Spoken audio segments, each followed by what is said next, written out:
was introduced, and I work at Shopify.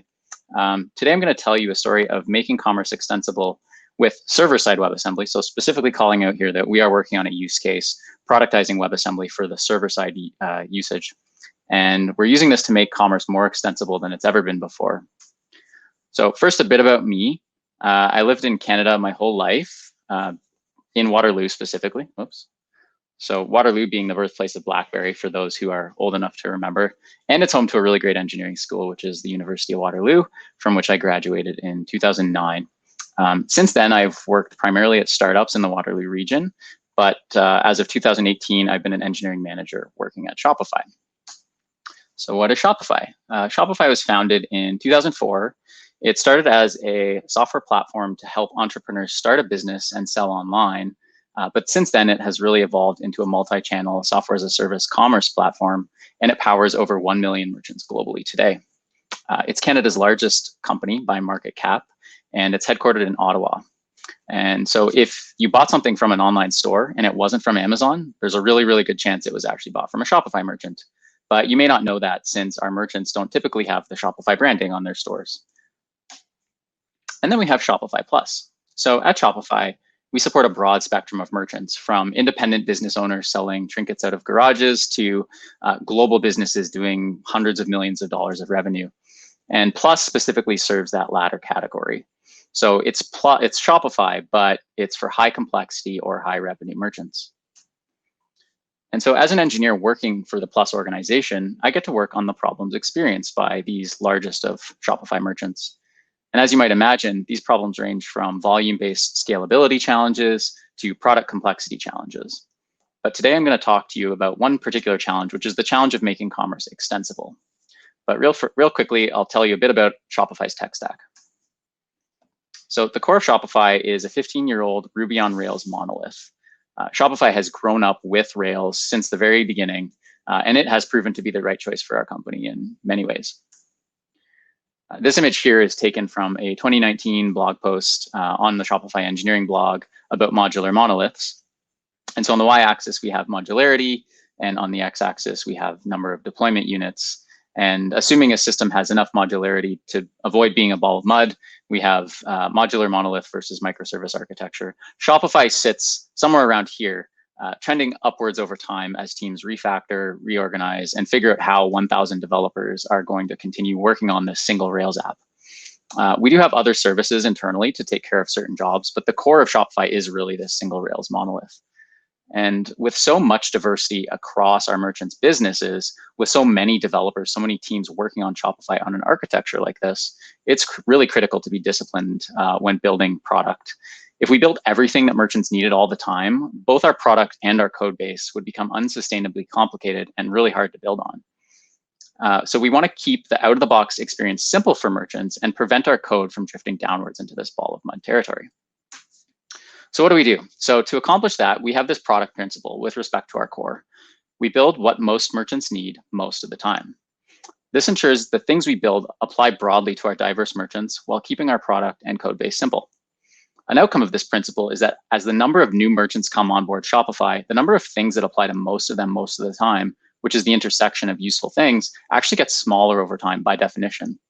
So our core offering must get smaller and simpler as we grow, all while servicing more use cases across a more diverse set of merchants around the world. So what do we do? So we build the core, and we make the rest possible by having a thriving partner ecosystem and an app store, which is pictured here.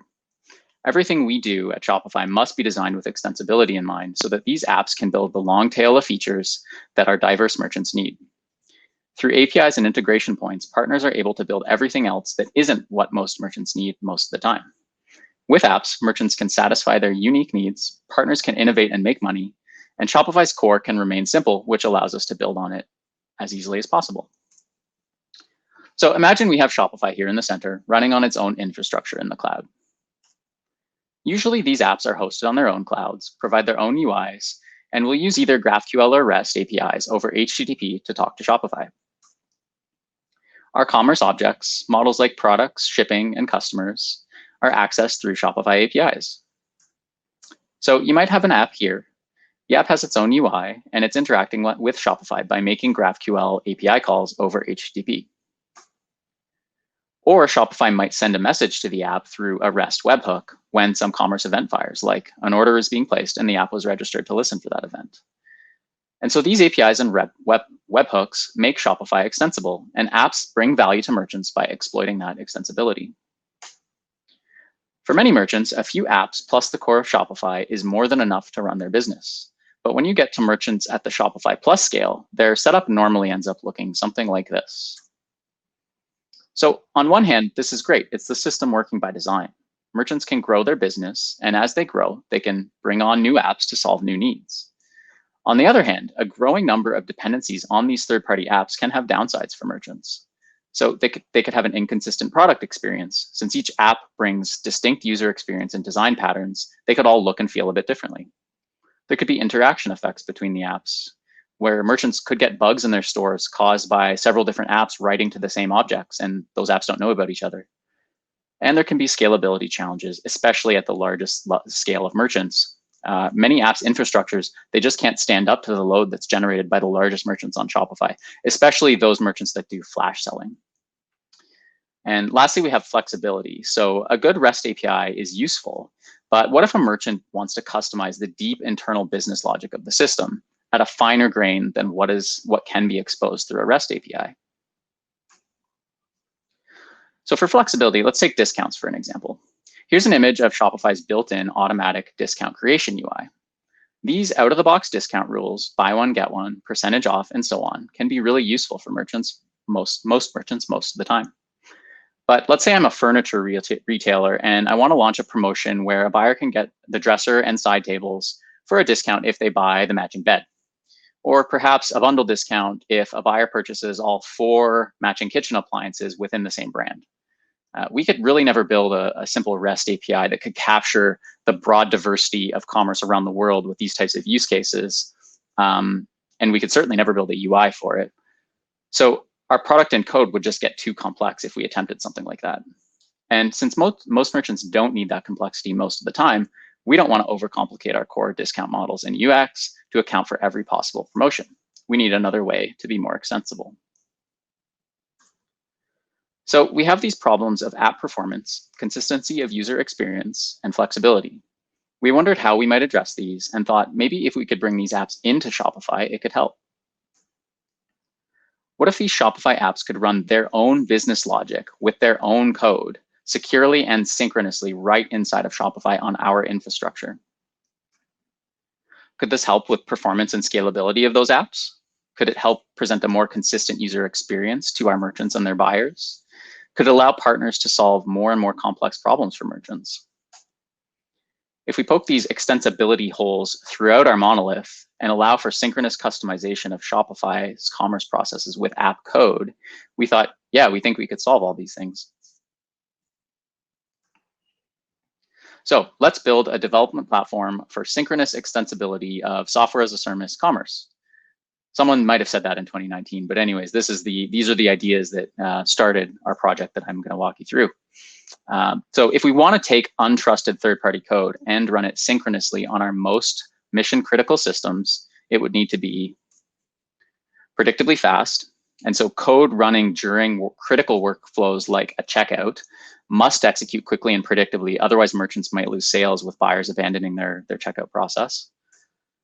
It must be secure, obviously. Bringing untrusted third-party code into our infrastructure and running it on our most critical workflows where merchants are selling things for real dollars means it must be secure. And to unlock the global developer talent pool to build more and more powerful apps for Shopify, we wanted a technology that could support multiple programming languages in the long term. So we did some research. We looked into things like V8, Google Functions, Lambda, mRuby. Many of these suffered from cold starts or slow execution performance. And I won't take too much time into the decision-making process since this is a WebAssembly conference, so I'm sure where you can all see where this is going. And so yes, we wanted to see if we could build a developer platform for this type of commerce API on top of WebAssembly with AssemblyScript as a tier 1 kind of programming language supported initially. And in our early prototypes, we found that WebAssembly gave us near native performance when we needed it, had really compelling security properties. Cold starts were virtually non-existent in our testing, and it does provide interesting options when it comes to the developer experience, like the ability to support multiple languages over time, making the platform accessible to more and more developers. So how can we extend commerce with WebAssembly? So over the past year and a half, we've been working and we've created a powerful commerce SDK using AssemblyScript and shipped all of these developer tools with a command line interface. And so I'm going to actually show you the end-to-end of how that works right now. So I'm going to flip over to my terminal, and Shopify has a command already. This command line has been available since last year, and it supports partners doing other kinds of app development.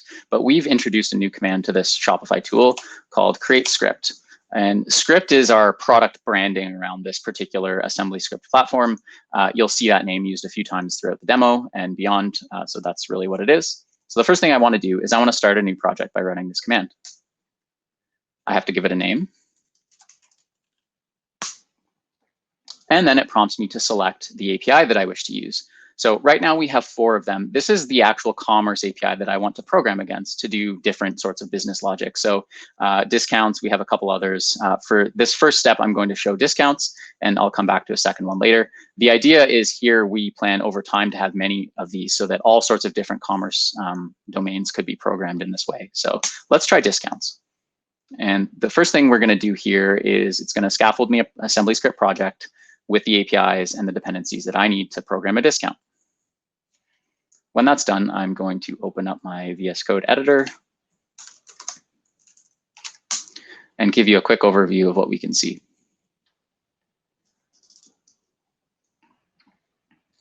Okay, so on the left panel, you can see I have a source and a test directory. On the source directory, I have script.ts. And this is the main file with the single entry point that we provide developers when they create a script project. And we can see we've got some out-of-the-box kind of sample code. I'm going to just comment this out because I want to call your attention to this function signature at the top. This function signature is the expression of our kind of core commerce API that we want to provide to developers, where in this case, you can see the input is a checkout object, which represents everything that the buyer has in their cart as they're going through an online store checkout process. And this function must return a discounts object. And so you could imagine if I go back to that use case where I'm selling appliances and I want to give that 20% discount if I buy all 4 matching appliances for my kitchen, I could express code. I could write code to express that logic. And really, it's up to me as a developer to implement this however I wish. So I'm going to uncomment that. This is just a sample program that we provide out of the box so that developers can have something to look at to get started and to see some common syntax examples with AssemblyScript. Under the test directory, we also have a unit test file that we ship out of the box, which has some builder types to create fake objects for simple unit testing. And then we also ship Aspect with this, which is the AssemblyScript unit testing framework, with some sample test cases that test that script.ts file that I showed prior. And so right away, when I have this project, I can npm test, which fires up Aspect. And immediately I have a working program with passing tests, which I can edit to implement whatever logic I want, update my tests, and I'm good to go. So that's an example of how I might use this to do discounts, but I'm going to describe a different use case to complete the demo. So imagine I have this store. This is my demo store here. I've got some products on it. And a particular type of payment option that some merchants provide is called payment on delivery. This is actually very common in India specifically. And what payment on delivery is it's when a delivery is made, the buyer does not pay ahead of time with their credit card online. Instead, they will pay with cash or credit at the door at the time of delivery. But for my store, let's say I'm using this and I'm having issues where the buyer doesn't always have the money on hand when I go to deliver, and I'm losing money because sometimes I have order values into the hundreds of dollars, and I'm not able to complete that process when the delivery is out. And so I want to actually prevent payment on delivery as an option for order values above $100. I've decided this is a business rule I wish to implement. Shopify does not provide that feature out of the box, and so I want to create a script to do this. So let's go back to my terminal. And I'm going to Shopify create script. Actually, I just realized I have this already done here. So I'm just going to cd into my cash on delivery project. And I'm going to open that up and show you what the code looks like. I will not risk the type of live coding that Jay just did before this. That is way too dangerous for me. So here we have my example script. You can see here in my main exported run function, I have a different signature here. That's because I've been using a different commerce API for this particular implementation. I am not using a discount API, I'm using a payment filter API. And really the most important function or the most important behavior to call to your attention for this example is this implementation of should show payment methods. So you can see I take a payment method in and I return a Boolean. And this is where I implement my logic that I described at the outset of this demo, where if my payment option is cash on delivery and it is expensive, then I wish to hide it if it meets that criteria. And that all gets wired into this run function through some boilerplate that I won't go into, but let's imagine I want to now run this on my store. So I'm going to go back to my terminal. And of course, I want to test it. So let's make sure my unit tests pass. And now in the command line, we also have integrated deployment options for the developer. So I can Shopify push. And what this will actually do is it will compile that assembly script to WebAssembly, and it will securely deploy my code into the Shopify cloud. So when that's done, cool, I've got it deployed. This actually doesn't activate it right away. I won't go into the nuances of why we have two commands for this, but there is another command called enable, which will actually activate this code on my test store. So let's do that. And let's go back to my store. And so I'm going to add a pair of jeans to my cart. I'm going to go all the way through checkout.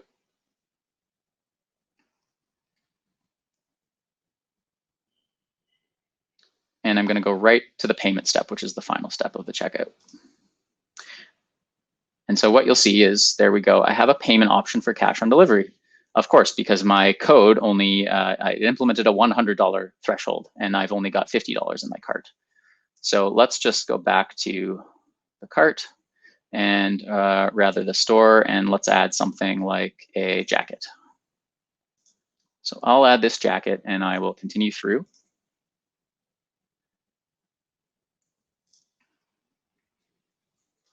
And as you can see, the cash on delivery option is gone. So this is an example of custom business logic being written in AssemblyScript and running in production on a real Shopify store to implement some kind of behavior that I, as a merchant, want to express in my store. I'm going to make one next tweak I want to do is, let's imagine that the $100 threshold is not always appropriate. And because I'm an app developer and I want to sell this app to many merchants, I want to let the merchant decide what their threshold is. So we actually have a concept for that in our platform. We call it configuration. And you can actually see it here in the implementation of this isExpensive function, where a function is expensive if the value is greater than this threshold amount, which I'm actually getting off of this configuration type. And so this is actually, it's just a simple key value store that we provide as sort of supporting infrastructure for this developer platform. But it lets the merchant decide what configuration value they wish to use. And so you can see I'm actually using a default of 100. But I want to say, let's imagine things are going well. I want to change that to $500. So what I can actually do, and before actually I show that piece, I want to also call out, I don't know if you caught it here, but we're actually running an AssemblyScript language server and Visual Studio Code plugin integrated into my IDE here, which actually, you can see I've disabled the TypeScript validator here in my VS Code settings. This is something that a developer at Shopify has been working on for a while, and we've started to test it out inside of the developer experience in VS Code. And it's actually proving to be quite a useful addition when programming AssemblyScript in Visual Studio Code. So more on that at a future date, but I wanted to point that out as well. So let's go back to that sort of threshold and imagine I want to change that to 500. So what I can do, I can go back to my terminal and I can just enable that with a config props. I just have to set the threshold and the value, and all good. So now if I go back to my store and reload my checkout, I would expect to see that come back, and sure enough, it does. And just to put a bow on the demo, if I buy 5 jackets, which doesn't make much sense, but let's go along with it, I can see the option is gone. So this is, again, an example of how a merchant could tweak the value of that parameter to make the script more useful. The last thing I want to show is we've been also working on a web portal for developers to sort of observe and debug their AssemblyScript programs and to get information about how they're running, any issues they may have. So this is a quick overview. This is all very work in progress, where this overview page shows me my no cash on delivery for expensive orders script. It shows that it's running on one store. I get a very simple, for now, sort of dashboard showing how many errors I've had in the last 24 hours, how many runs I've had. If I go back to 30 days, I can see there has been one error, which as I was preparing for this last week, I generated an error, so I wanted to capture that. I can drill into the runs history, where I can see a log of every execution of this program that has taken place in Shopify, and including the ones that I just showed you. So you can see here, if I click into this one, which just fired a minute ago, I get the input that was provided to my code. I get the output that it generated. And if I had generated any logs, it would be captured here as well. So this is just the very beginnings of hopefully a pretty comprehensive web-based developer portal to support this platform.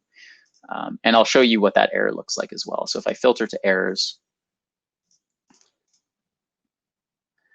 there it is from last week. So you can see I see the input and no output because the program died, and some helpful error here where I can see that something failed. I don't have quite yet a full stack trace, but I can see the file name, the line number, column number to help me now go figure out what might have gone wrong. And if I want to capture that input and replicate it in my local environment, I can do that. Okay. So that concludes the demo portion. So let's talk about how does it work? So despite this talk being more about the use case and how we're productizing WebAssembly, I still wanted to touch briefly on how we built it. So our architecture looks very roughly like this. At the core, we've built a WebAssembly functions as a service that can host and execute WebAssembly modules. We're using Lucet's compiler and runtime to handle ahead of time compilation and module execution. We have a data exchange layer that can convert high-level commerce objects, things like products, customers, and so on, from Ruby into a linear memory layout that the WebAssembly module understands. Over time, we hope we can replace this layer with something more standard like interface types, but for now, it's something proprietary that we've built. Our command line app includes all the tools necessary to build and support and deploy AssemblyScript programs without developers having to worry about the technical details. We've created a module execution client library that speaks that data exchange protocol that sits inside of Shopify's core Rails app and wires up the different commerce objects like products, discounts, and orders, and is able to talk to our WebAssembly service. And lastly, we've created a Rails microservice that glues everything together and acts as the source of truth for the script lifecycle. Next, let's chat about some preliminary results and challenges that we've had so far. So it's fast. We have latencies measured in microseconds instead of milliseconds. We have workers able to do over 1,000 requests per second, and we're able to host thousands of modules per worker. On tooling and languages support, this has been a bit more of a challenge. So like I said before, the majority of Shopify's third-party developers are used to programming in languages like JavaScript and Ruby. They're used to having mature tools and large standard libraries. Will they be able to adopt AssemblyScript and be productive? Furthermore, with AssemblyScript, support for things like closures, improving IDE support for AssemblyScript, better libraries, these are all things that would help us in the long term. And Shopify has been actively contributing to some of these initiatives as we've been building out this platform. And passing rich data types to and from our WebAssembly runtime has been a challenge. So initiatives like the interface types would really help us here. And the big question for now is, can we bridge those gaps in the meantime and deliver a compelling developer platform that partners can use to add real value to our merchants? And beyond that, having good debuggability and observability. Ideally, things like stack traces, logging support, tracing, and so on will be critical to the success of this platform. But unfortunately, not a lot of this comes easily out of the box, at least with the tools we're using now. But we are thrilled to be here. By getting involved in this community and meeting the folks within that community. We're hoping we can start actively chase down and close some of these gaps. The last major challenge we're facing is in API design, specifically the APIs that we're exposing to app developers by way of these AssemblyScript classes. Remember, this is a 15-year-old Rails monolith. Domain models in Shopify have evolved over time. Many are not perfect. We have plenty of internal tech debt like any company does, and we don't want to expose that debt to third-party developers through the design of these AssemblyScript types. So how do we expose a clean and cohesive Commerce API if the internals that support them are nuanced or inconsistent?